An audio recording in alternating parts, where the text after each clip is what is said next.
ठप होइजिबो ओडिशारे जातीय शिक्षा नीतिर कार्य।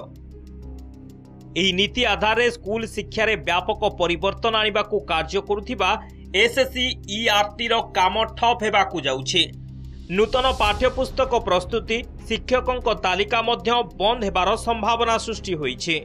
आसंता 15 तारिखरु एसएससी ईआरटी रो कार्यरत सहकारी निर्देशकों कलम छाड़ आंदोलन निष्पत्ति जोगु एभली स्थिति सृष्टि हेबाकू जाउछे।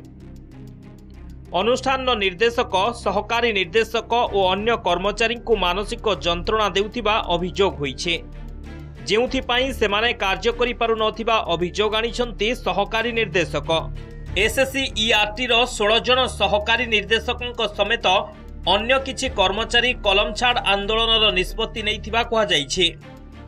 एसएससी ईआरटी रो अतिरिक्त चार्ज रे थिबा मनोज पाढ़ी को दायित्व हटाइबाकू सरकार को पाखरे दाबी होइथिला, किंतु एजाए कौनसी पदक्षेप निया जाई नथिबा अभियोग होइछे। तेणु 15 तारिखरु कलम छाड़ आंदोलन हेबो बोली कहा जाउछे। आमे विभिन्न समय रे ऑफिशियल सबु काम करूछु, किंतु आमे गोटे भल भाव रे काम करिया पई सुजोग पाउनु। आउ विभिन्न प्रकार समस्या जोगु आमे सरकार को दाबीप्रत करिथिलु जे आमर जो प्रेजेंट डायरेक्टर जे अछंती मनोज कुमार पाढ़ी सार तांकु एई जगारू तांको एडिशनल चार्ज अछि तांको बदली करा जाय, अन्य काहाकू हेले आमको एठी दिया जाऊ। किंतु एपर्यंत आमे 7 तारिखरु देइथिले सुधा आमर कौनसी प्रकार कार्य आमको नियागला नाही। फलतः आमे बाध्य होई 15 तारिखरु पेन डाउन करी बोली कि आमे मध्य समस्त को जणाई देइछु। सेपटे निर्देशकों कहवा कथा जातीय शिक्षा नीति सह अन्य काम ठीक भावे करिबाकू उद्यम हेउछे। जनसाधारण पई शिक्षार विकास को फोकस करी काम ठीक समय रे करिबाकू उद्यम हेउछे। जदि केही मनरे भाबुछंती असुविधा हेउछि ताहाले व्यक्तिगत भावे कहिबा आवश्यक। तेणु समस्ते मिलिमिशि काम करिबाकू अनुरोध करिछंती निर्देशक।